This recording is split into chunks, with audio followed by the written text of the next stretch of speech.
बेला और कल्याणी कौन थी?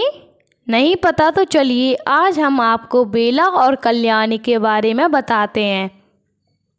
नमस्कार दोस्तों, आप सभी सनातनी भाइयों का एक बार फिर से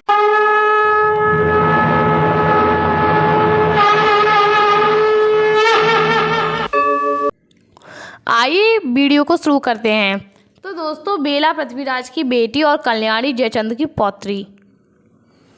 मोहम्मद गौरी जब हमारे देश को लूटकर अपने वतन गए तो गजनी के सर्वोच्च काजी और गौरी के गुरु निजामुल ने मोहम्मद गौरी को अपने महल में भव्य स्वागत करते हुए कहा कि आओ गौरी आओ, तुमने भारत पर फतेह कर इस्लाम का नाम रोशन किया है।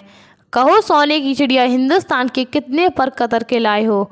तब गौरी बोला, काजी साहब, मैं हिंदुस्तान से 70 करोड़ मूल्य के सोने के सिक्के, 50 लाख 400 मन सोना चांदी और भी बहुत से मूल्यवान वस्तु हिंदुस्तान से लूट खसोट कर गजनी की सेवा में लाया हूँ। तब काजी ने कहा, बहुत अच्छा, हिंदुस्तान के काफिरों के मंदिर का क्या किया? गौरी बोला, हिंदुस्तान के मंदिरों को लूटकर 70,000 सोने चांदी की मूर्ति तथा 20,000 किस्म की बेशकीमती पत्थर तथा शिवलिंग भी उठा लाया हूँ और बहुत से मंदिरों को नष्ट भ्रष्ट कर जमींदोज कर दिया है। थोड़ा देर रुककर काजी बोला, लेकिन हमारे लिए कोई खास तोहफा नहीं लाए। गौरी बोला, लाया हूँ ना काजी साहब, जन्नत के हुरों से भी सुंदर जयचंद्र की पौत्री कल्याणी तथा पृथ्वीराज चौहान की बेटी बेला। तो फिर देर किस बात की है? काजी बोला, बस आपके इशारे भर की ज़रूरत है। गौरी बोला। काजी के इशारे करते ही साहेबुद्दीन गौरी ने बेला और कल्याणी को उसके हरम पहुंचा दिया। कल्याणी और बेला की अद्भुत सुंदरता को देख काजी की आंखें चौंधिया गईं। उसे लगा कि जैसे स्वर्ग से अप्सराएं आ गई हैं। उसने दोनों राजकुमारियों के सामने विवाह का प्रस्ताव रखा। तब बेला बोली, काजी साहब, आपकी बेगम बनना हमारे लिए खुशकिस्मती है, लेकिन विवाह करने से पहले हमारी 2 शर्तें हैं। कहो क्या शर्तें हैं? तुम जैसे हुरों से शादी करने के लिए मैं कोई भी शर्त मानने को तैयार हूँ। पहली शर्त यह है कि हम शादी से पहले अपवित्र ना किया जाए, और दूसरी शर्त यह है कि हमारे यहाँ प्रथा है कि लड़का का कपड़ा लड़कियों के यहाँ से आता है, अतः दूल्हे के कपड़े का जोड़ा तथा हमारी रकम हमारी मृतभूमि से मंगाई जाए।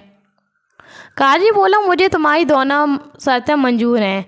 और फिर बेला और कल्याणी ने कविचंद के नाम का एक रहस्यमयी खत लिखकर भारत भूमि से शादी का जोड़ा मांग लिया। काजी के साथ उनके निकाह का दिन निश्चित हो गया। रहमत झील के किनारे नए महल में निकाह की तैयारियां शुरू हुईं। कविचंद द्वारा भेजे गए कपड़े पहने काजी साहब शादी के मंडप में आए। बोले, बेला और कल्याणी ने भी कविचंद द्वारा भेजे हुए कपड़े पहन रखे थे। शादी को देखने के लिए बाहर जनता की भीड़ इकट्ठी हो गई थी।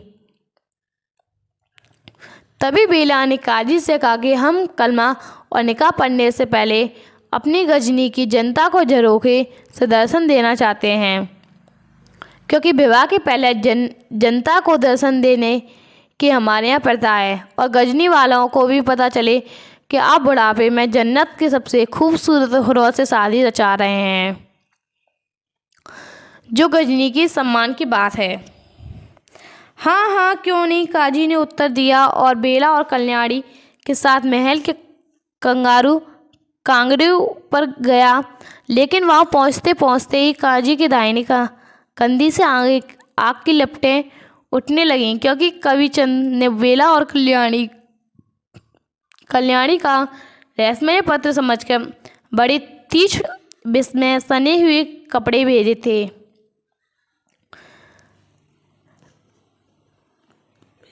काजी विष के ज्वाला से पागलों की तरह इधर उधर भागने लगा। तभी बेला ने काजी से कहा कि तुम्ही ने गौरी को भारत पर आक्रमण करने का उकसाया था ना? हमने तुझे मारकर अपने देश को लूटने का बदला ले लिया। हम हिंदू कुमारियां हैं, समझे? किसमें इतना ताकत है कि जीते जी हमारे शरीर को छू सके। इतना कहकर उन दोनों बालिकाओं ने महल की छत पर बिल्कुल किनारे खड़ी होकर एक दूसरे की छाती में विष बुझी कटारें भोंक दी और उनके प्राणहीन देह उसी ऊंची छत से नीचे लुढ़क गईं।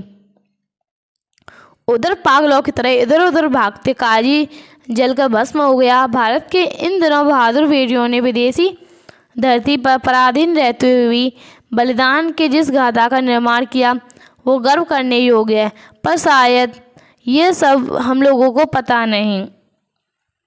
कसूर आपका या हमारा भी नहीं, इसका कारण है कि वामपंथियों ने हमें झूठा इतिहास जो पढ़ाया है।